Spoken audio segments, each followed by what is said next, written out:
Welcome to PM Express Business Edition. Now, Finance Minister Ken Ofori-Atta, all other things being equal, on Monday will present the mid-year review of the 2022 budget estimates, giving us more details about last year's budget. But what is the private sector saying about the state of the economy, the past 6 months, and even going forward, the outlook? What is business, or how is business treating them? And are they that optimistic about the next 5 months of this year? On PM Express Business Edition, we'll be looking at the economic review mid-year and also the outlook as well with the Chief Executive of the Ghana Association of Industries, and also Nanose Bonsu, he's Chief Executive of the Private Enterprise Federation, who join us via Zoom, and also the Chief Executive of the Ghana National Chamber of Commerce and Industry. Getting the private sector, the private businesses' views and assessment of the economy. Now, are they that optimistic going forward the next 5 months of this year? Well, all these issues wrapped up on PM Express Business Edition. We'll be right back after this break.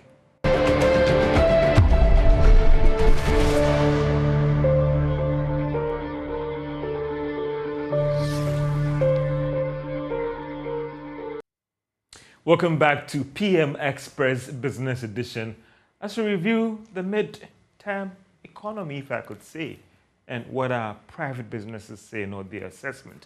And I'm particularly interested about the outlook of the economy. And that is why we are dedicating much time to these private businesses. Our finance minister is actually crossing his T's, dotting his I's, and going through the economic data for him to present the mid-year review of the 2022 budget estimates on Monday to Parliament. What are private businesses saying about the economy and the mid-year review as well? And what about the outlook of the economy? Are they that optimistic? There is talk about investor confidence declining, but what about the businesses in the economy here in Ghana?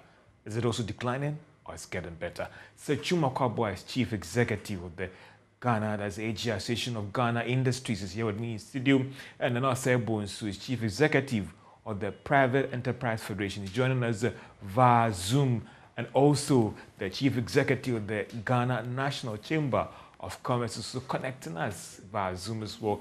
Distinguished gentlemen, Seth, and distinguished gentlemen via Zoom, thank you so much for joining us on PM Express Business. Let me start with you. Seth, how are you doing in industry? How is industry doing? Well, George, thank you very much, and good evening to your viewers. I must say it's been challenging. These are challenging times. There's no doubt about it. Everybody talks about it. The industry is actually feeling the brunt. If you look at our business barometer report, confidence level dropped significantly in the first quarter. We are able to do the second quarter, but obviously these are challenges. You have fuel prices going up, escalating. It's quite difficult for most industries because we all rely on fuel. You have the policy rate now increased all the way to 19%. It means that lending rate is also very high. You talk about 25% thereabouts. You have, the raw material cost of wheat has gone up. No. Therefore, seriously. That one, even since the COVID days, cost of wheat. What is the percentage now? In terms of the jump from COVID to now? From COVID to now, just before COVID and now, it's more than quadrupled. Yes, very, very expensive. About 500%. I might not be wrong. It could be about 400%. Because, cost of wheat really went up. So if you have that situation, we are so import dependent. Even our raw materials that our local manufacturers are using, the bulk of it is imported. So when you have that high cost of freight, it actually impacts on the cost of the products, and therefore the price of the product.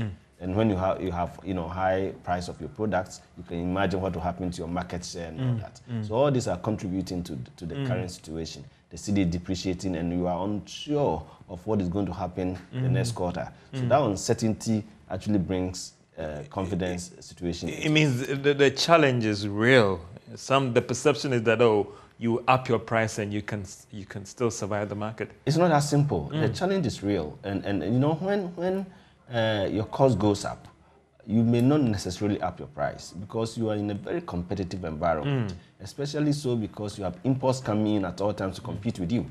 And when they are producing at a cheaper cost, and your environment is such that you are producing at a higher cost.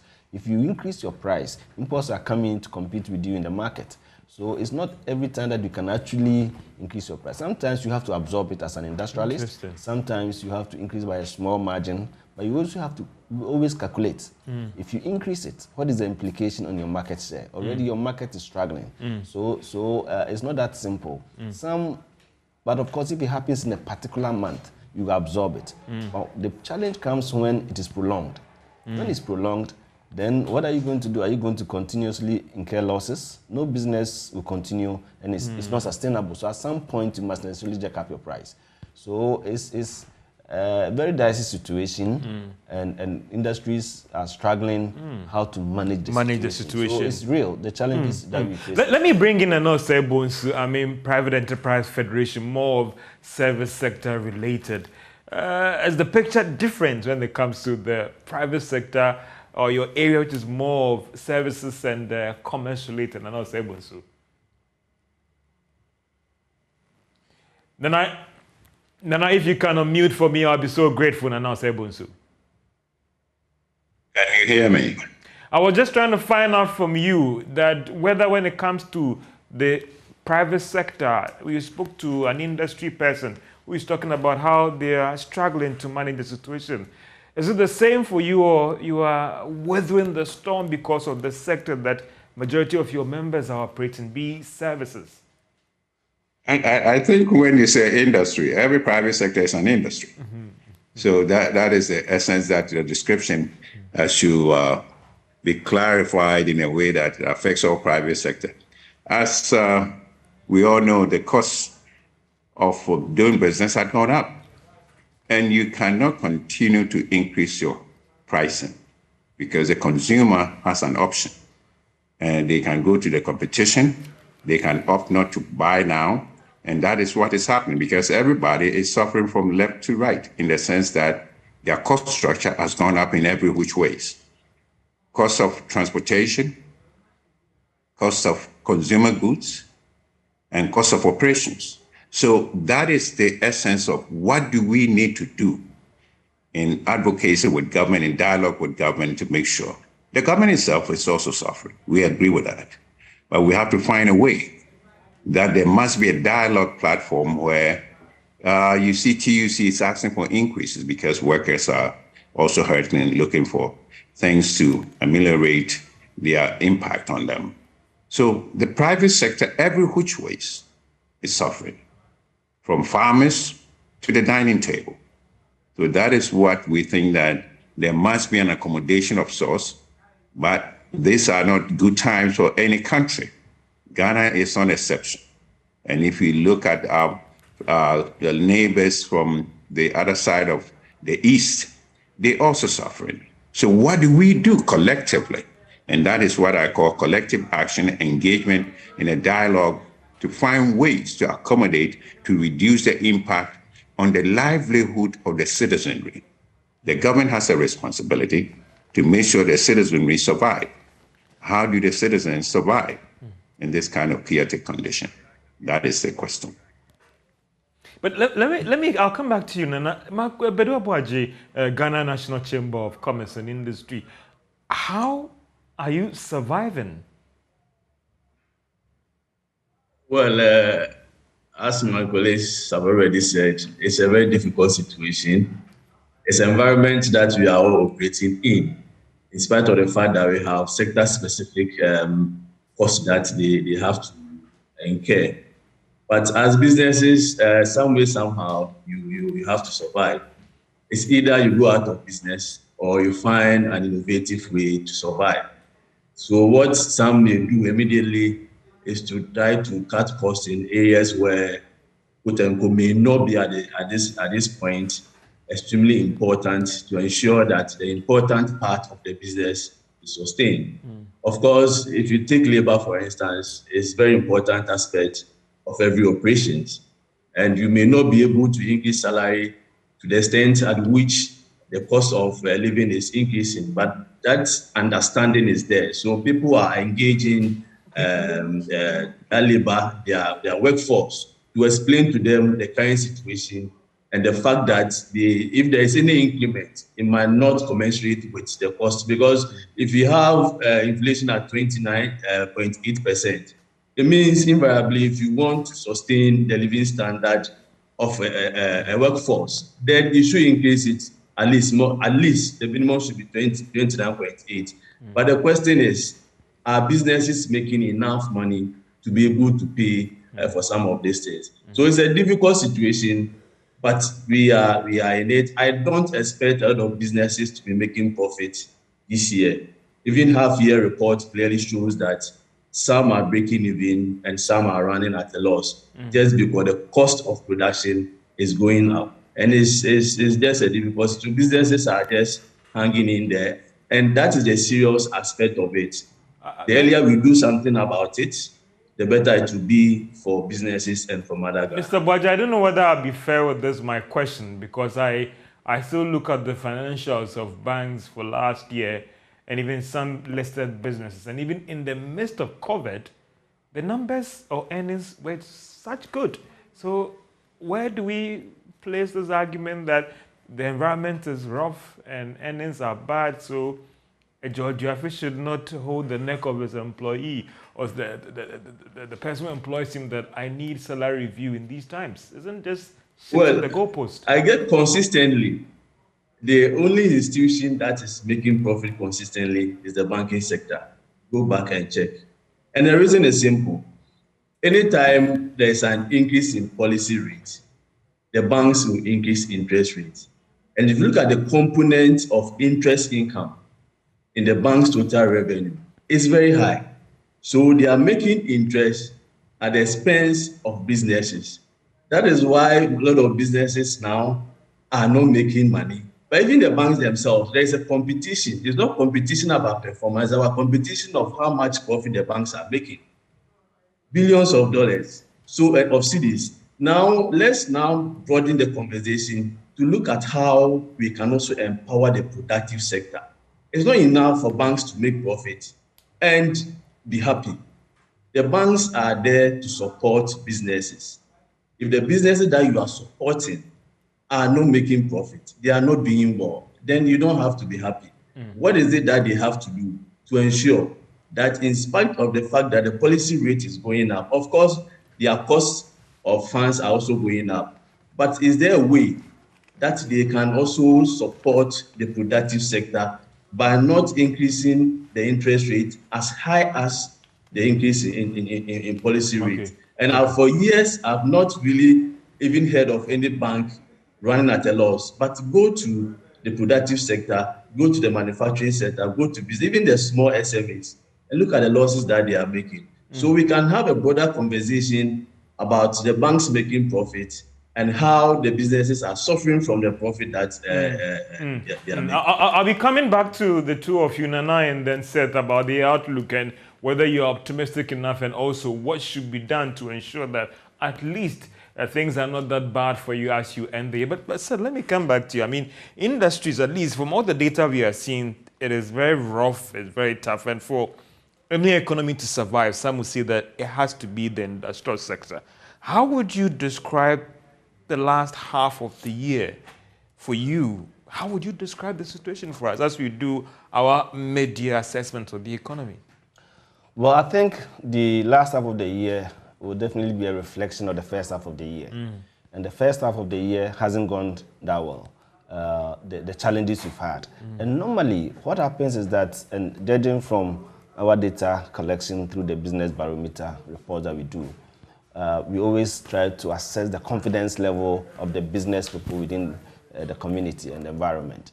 And in most cases, even when the challenges are so much, they are always optimistic about the next quarter. Okay, and that helps to reduce the pressures and then improve the confidence level. It balances off somehow.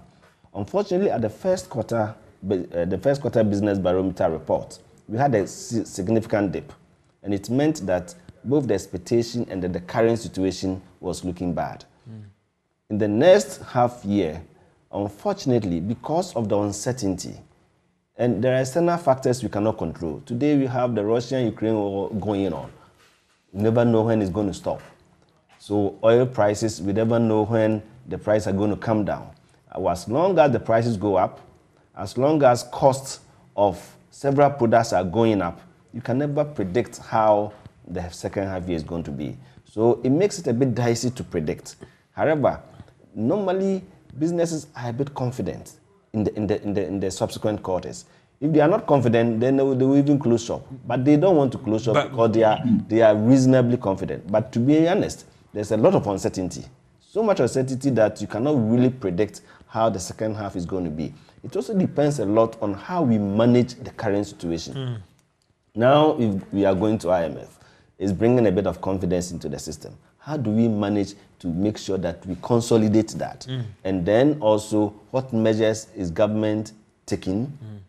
The measures you take to really bring confidence back is important, to stimulate the economy is important. So what we do now will very much impact on what the second half of the year is going to be.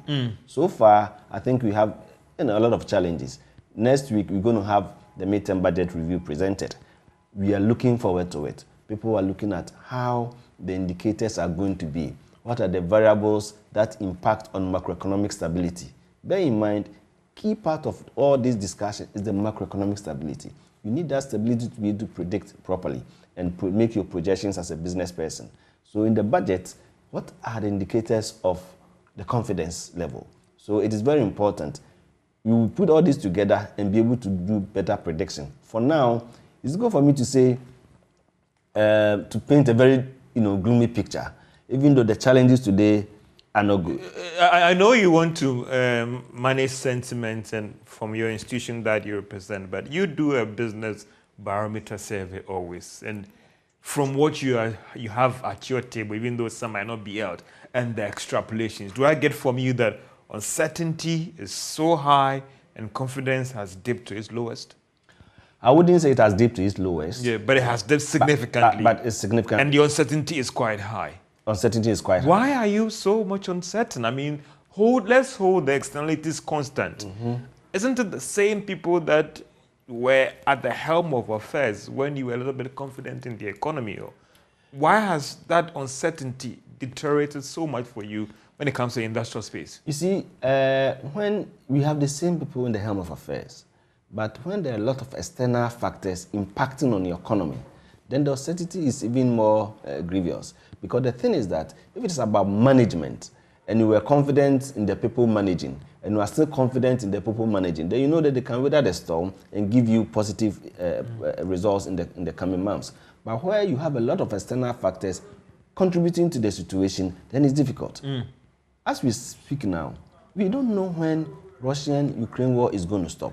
Today, even the European countries and all that, Europe is telling its people, Germany in particular, that they should be prepared for power rationing and all that. So clearly there's uncertainty.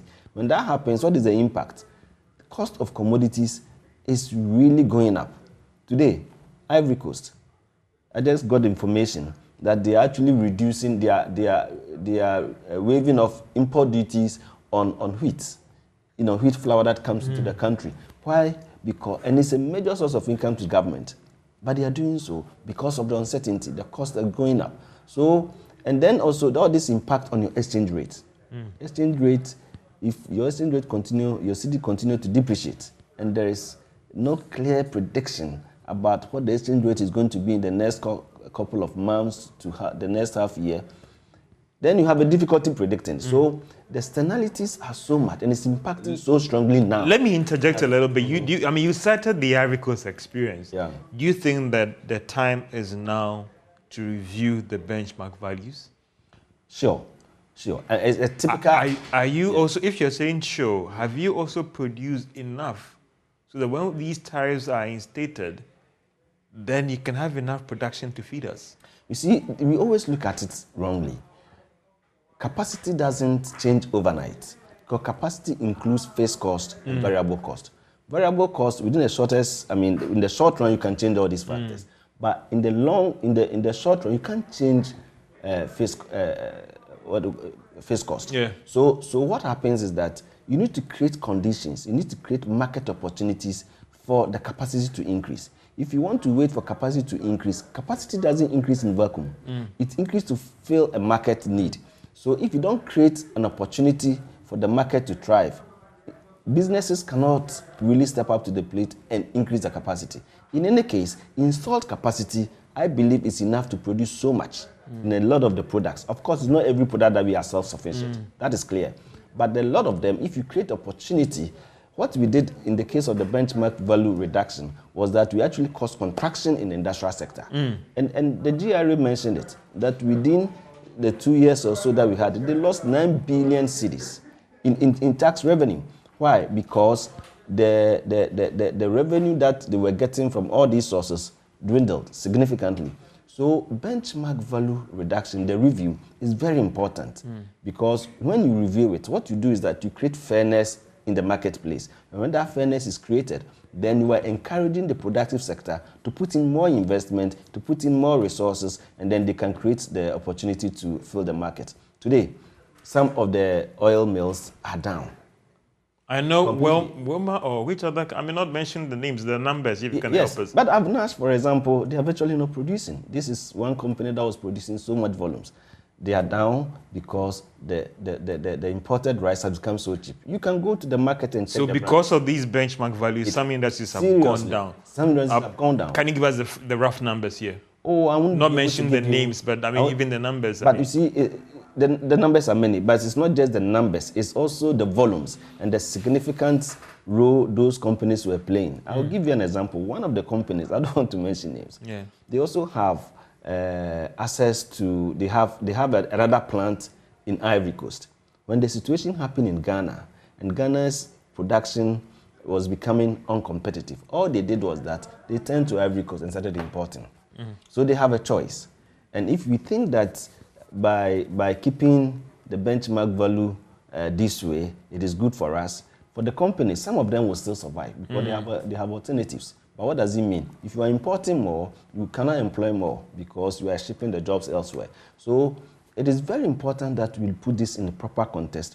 I believe that the benchmark value reduction caused a lot of harm and damage to local industries. There's no doubt about it. So its total reversal is important. But I must say that its reversal and then not also looking at other factors of production, the current situation clearly tells us that there's a lot more we have to do in order to jump up the productive sector. So all these factors must come into play and simultaneously push the... Let's quickly jump into the outlook, and I'm going to Nana Osebunsu and Mark Bidu-Abuaji. One question that has been lingering, I don't know what the private sector also make for it. It has moved beyond just calls in the opposition party, even to some members in the ruling party as well. And since you're talking about confidence building and the uncertainty, there are calls that the finance minister should go. What does the private sector make of it? Anna? Say that again? There are calls that the finance minister should step down as we talk about uncertainty. Well, I'm not going to touch that with a 10-foot pole. Okay. That's not my job. Okay. No, I know. I'm saying that. Are these concerns fair, or they are not fair, or you think that, listen? Well, I don't know where they're coming from, but if that's the opinion, that's the opinion. But I'm not calling for stepping down of anybody. Okay. I'm talking about what the private sector needs to do. I'm asking this because of the confidence issue and the uncertainty, and whether some of these policies... confidence is not the finance minister, or the uncertainty is not the finance minister. Okay, I see. The uncertainty is government policies. And government is not one person. If it's one person, we reflect it on the presidency. Yeah. So we're not asking the presidency to step down. So I'm not going to put somebody's sentiments about somebody's... Should the entire government then be asked to step down if that is what we should put the blame but the point that we're talking about here is, what do we need to do going forward? Okay. The local private sector is hurting. And this Ukraine-Russian war is an opportunity for the local private sector. Why? Basically because everybody is lamenting on the curtailment of the wheat and others. But we have various grains that can substitute for the wheat. When I was the CEO of the Private Enterprise Federation for 1 year, our Christmas hampers were made up of bread, cookies, and all the baking stuff from sorghum, soybean, cassava, and all. And they tasted exactly the same. So instead of looking at what is not coming in, this is the opportunity for the government to make a policy every baking product in Ghana has to have a percentage of the local grains. That is a law. If you do that, everybody is going to shift, and it's going to create opportunities for the bakers, opportunity for the farmers. These are tools that the government has to use. Instead of us sitting around and say, oh, this doesn't come in, so we're not going to be able to do that. Now, the other time I was back with you, we talked about the excess and exodus of the capital going out of the country. Just under your, program, the Bank of Ghana savings deposits, Bank of Ghana savings had declined from 9 billion to 3 billion because people are using their resources to eat. They have to survive. This is not a time that you put money on the side. And if they put in their money to eat, why do we create jobs for them? How? The income stream. Agriculture is there. How do we empower the farmers with resources to be able to do what they need to do and come to the market? Food security is at the mercy of what is happening today. And if government doesn't take precautions and advice and take action immediately, within the next couple of months, we might be facing some real food security issues. So now, look at the local content of everything we do. Housing, we have abundance of clay. How do we generate jobs right now as we speak? Government empowering construction of using clay to construct, using clay to convert to brick, and brick to do the construction. Immediately, the people in the rural areas are going to dig the clay. People in the metropolis are going to convert to brick. That's jobs creation. These are things that we're talking about. We're talking about answers, panacea to the difficulty we're in. Not the kind of things that, oh, okay, we are here. What do we do? What are the predictions? I'm not predicting what the minister is going to say tomorrow or the next day because I'm not a guru. I'm not, to look in the crystal ball and think for him. But we need to sit together and make sure the practicality of our policies. The old Ghana, bring your bacon FDIs. They've been coming and coming and coming. If I give you the statistics of FDIs coming in, billions. How did they go? Multi-billions. Is that what we want? The FDI policy was to come and enhance the development of our economy. If they do not do that, they're hurting us. And they are hurting us. And that's why the city is a depreciation on the back of the mass exodus of the currency. Since you've spoken about the city, I'll come back to you on your thoughts on city and do a quick one as well. But Magbedu Abuaji, I mean, the mid-year review of the 2022 estimates will be presented on Monday. For you, could it be the last opportunity for the finance minister to resurrect, if I can use that expression, in terms of confidence in the economy for the next 5 months of this year? Well, I think after the announcement of the IMF coming in, there's been some level of confidence in the Ghanaian economy. This is reflected in the performance of our bonds in the international market. But we also have to look at the local factor. What can we do? So we are expecting that the mid-year review will rather also inspire more confidence in the economy. And that will come when there are proper policies that are being outlined to solve most of the challenges that we are having. In fact, if you look at the difficulties that we are having, we all know the problems. For instance, inflation. And of course, it comes back to the structure of our economy, which you've spoken over and over and over again. So what is the minister going to tell us in terms of that and how these issues are going to be resolved? We are not expecting, of course, another round of interest taxes coming up. And if you look at the target that the minister sets, actually, from what I said, I don't think that we'll be able to achieve any of the targets that were set. Inflation of 8% is not achievable, looking at the current inflation rate of 29.8. If you look at the GDP of 5.8, it's not going to achieve it. Now they have to face the reality. It's not a time for us to compare the performance of MPP with NDC, comparing 2021 to 2016. Those days are gone. It should be precise and concise on what they are doing to turn and fast track the recovery process. That is what we'll be looking at for. And let me be quick to add to this. And of course, it comes back to the revenue generation aspect. The chamber still stand by its position that the e-levy rate of 1.5 is very high. And we said it when the e-levy was announced. And for us, we are still holding on to that. And we expect that this media review presents a window of opportunity for the minister to reduce the e-levy to a maximum of 1.1%. If you look at taxes and how people begin to evade taxes, if they perceive that the rate is very high, they will always find a way to avoid those taxes. That's what we're experiencing now. Mr. Boji, in a minute, for you, is it fair, not fair, or listen, this is not the time to talk about it in the midst of IMF negotiations, about something that the Minister of Finance should step down? I am not an appointing authority. I think that it's a collective responsibility for all of us. We are expecting that now that we've gone to IMF, what we are expecting from him is also to come out with policies, homegrown policies, to support the IMF policies that they are coming up, to stabilize and also to grow the economy. If the president decides otherwise, I don't have an issue. What we are expecting as businesses is that we have the right business environment. Inflation is down. We have stability in the exchange rates. We have interest rates coming down. That is what we are expecting. So if we have a minister who will help us to get this conducive business environment, that is what we are expecting from the government. I'll be coming to you on the CD and the outlook as well again. I'll come to you as industry as well. Fair demand or not justified, or something that industry doesn't want to play in that space, that the minister should step down? I think first of all, we need to look at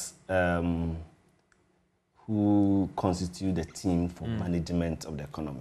I don't think the economy is managed by an individual. Yeah. We have an economic management team chaired by the vice president with all the key ministers that are on it. We have the cabinet. Even within the Ministry of Finance, there are other ministers. So I think Bank of Ghana has a role to play. It's a whole team that is looking at the Ghanaian economy. I think if you single out an individual, one individual is not fair. Then it becomes a bit of a challenge, because then it will be very ridiculous that the whole country, only one person manages the whole country's economy. Of course, as a head, you have a role to play. You take some responsibility. But I think that we need to look at it, and sitting from outside, you cannot judge who is playing what role in a very in-depth manner, and whose contribution has maybe has not been that effective in getting the kind of results we want and all that. So I think that one we should leave it to the appointing authority to make a decision. But I think that these are difficult times, and we need to come together and resolve the issues that is at hand. It's not about calling for one's head or no one's head. Let's look at a pragmatic way to solve the problem that is confronting us. What does industry want to be done now? And it's like the political line in the independence fight about self-government now to try and stabilize things, because some are saying that every day things are deteriorating. The city is going through a lot of challenges, but they're looking at the role industry plays in this economy.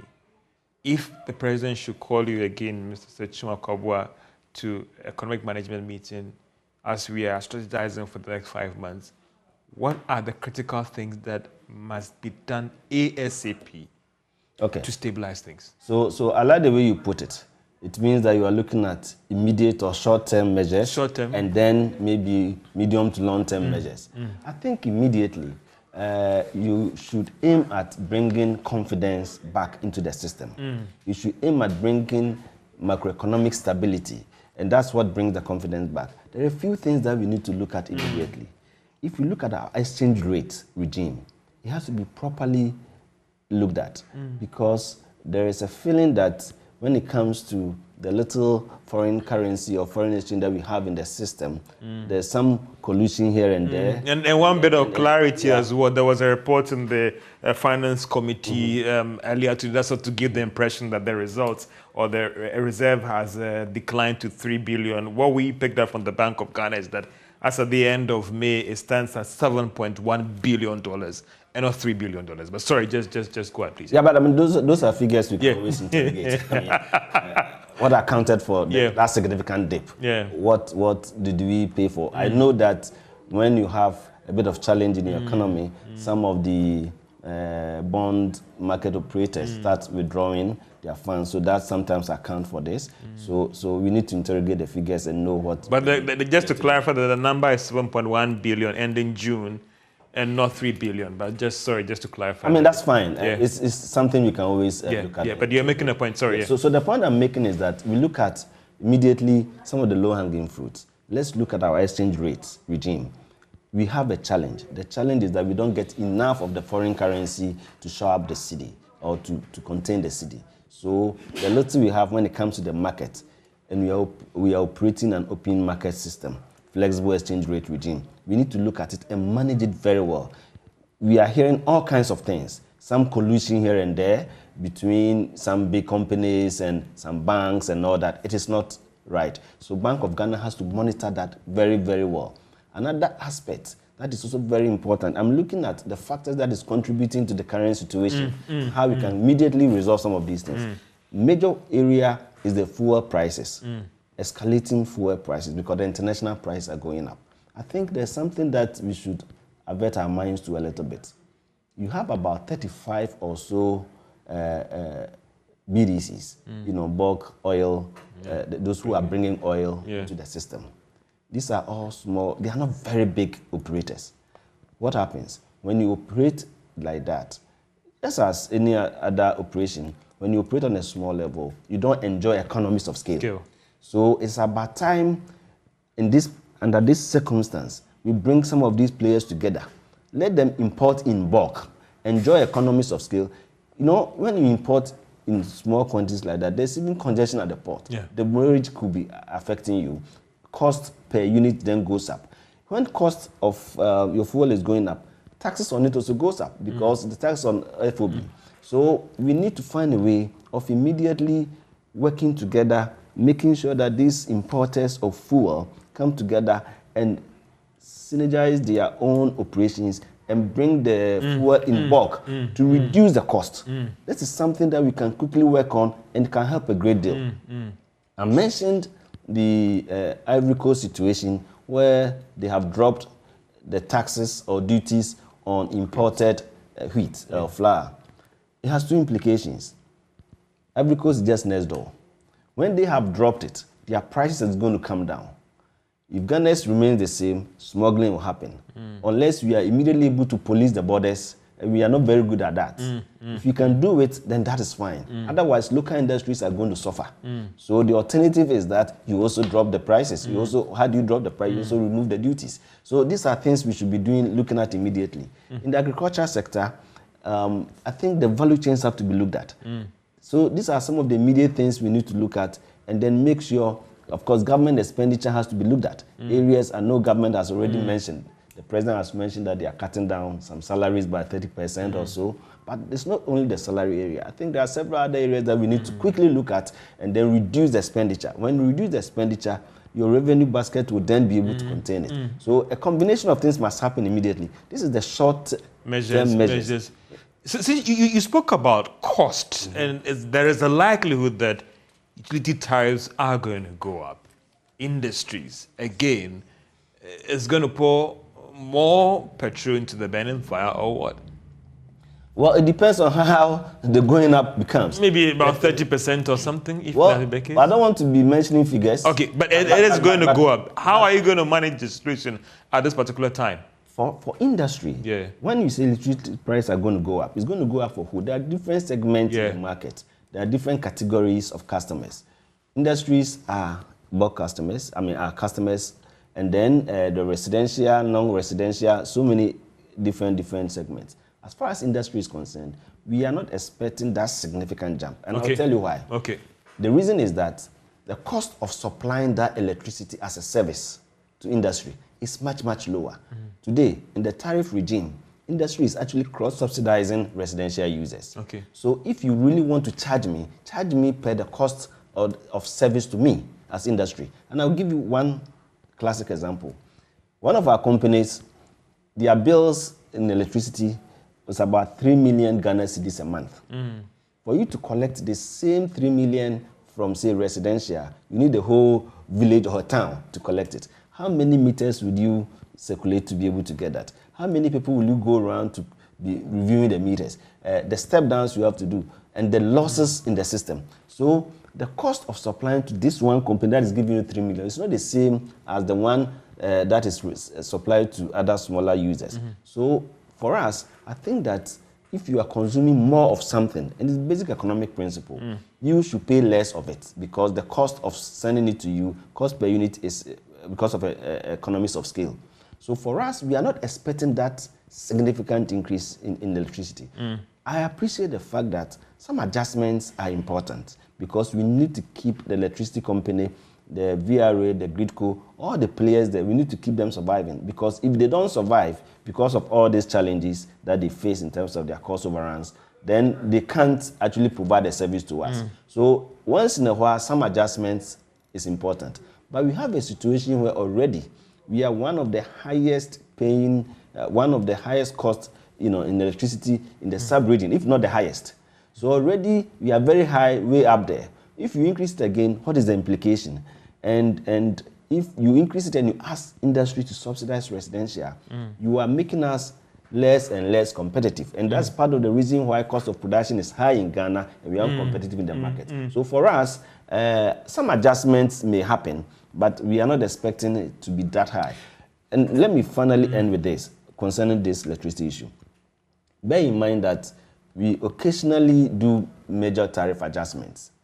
In challenging times like this, you have to be very careful in doing major tariff adjustments. If you are adjusting for inflation and fuel and a few things, that probably could be looked at. But you cannot adjust at this moment for investment. And therefore, if ECG says we want 130 something, 140 increase, you have to look at it.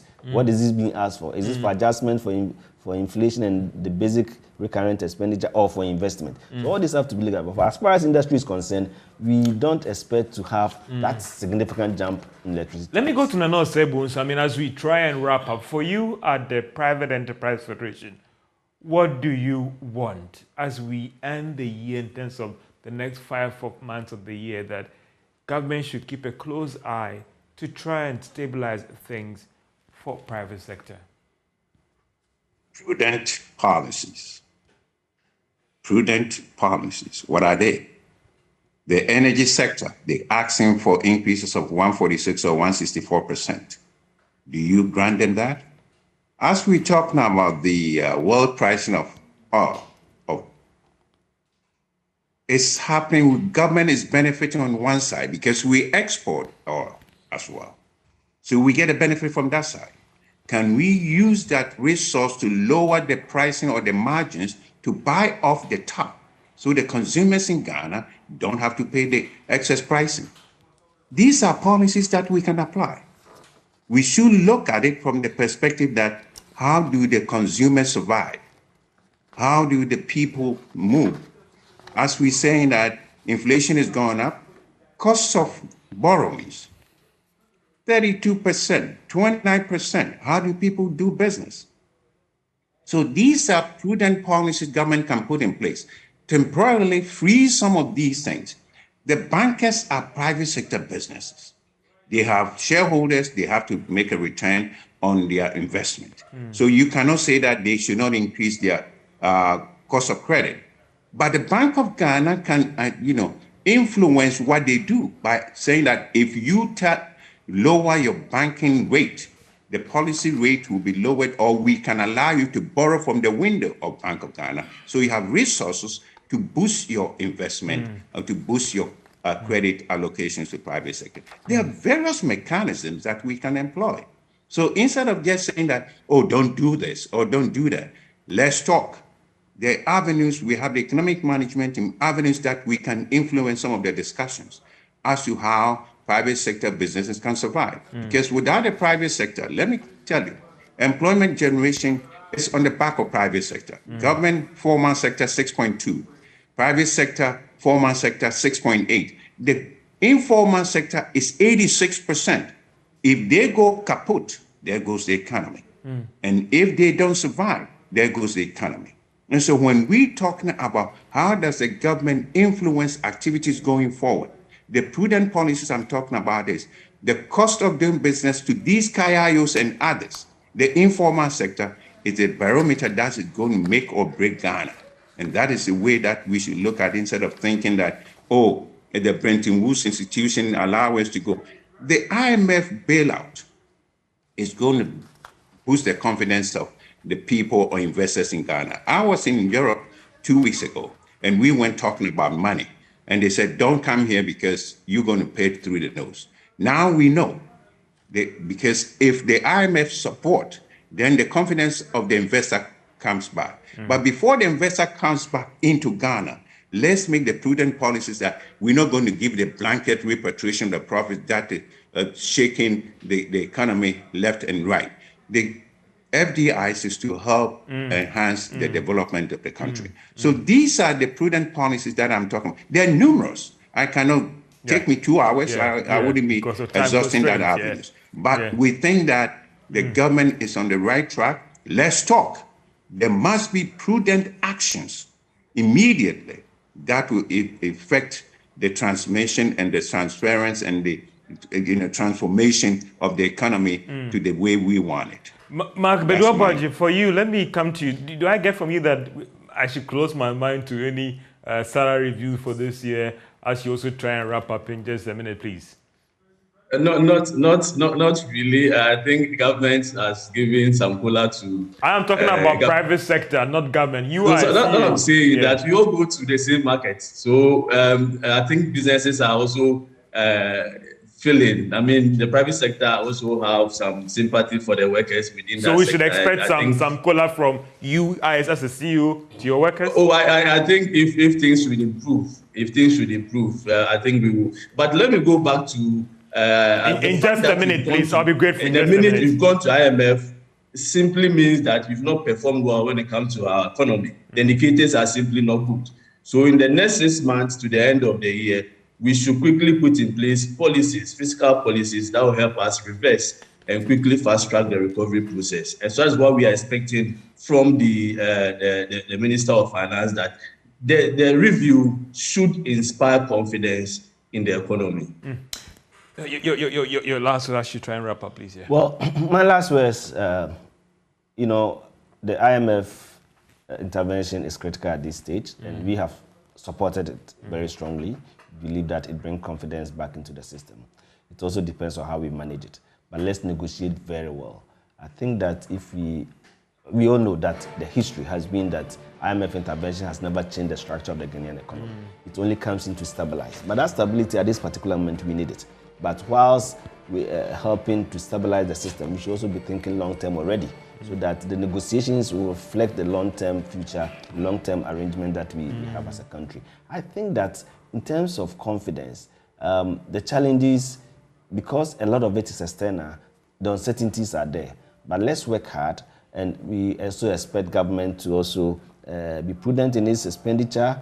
And if we govern well, in the midst of all the challenges, we'll be able to weather the storm. If we govern well in the midst of the challenges, we are hoping that things will be good. I know the debate will still go on in your homes and offices about mid-year view of the economy, and also what should the Minister of Finance touch on when he goes to Parliament on Monday to review the economic indicators. Let's keep the debate running. Let's keep on asking the questions and ensure that the right things are done. This is PM Express Business Edition. Have a great day.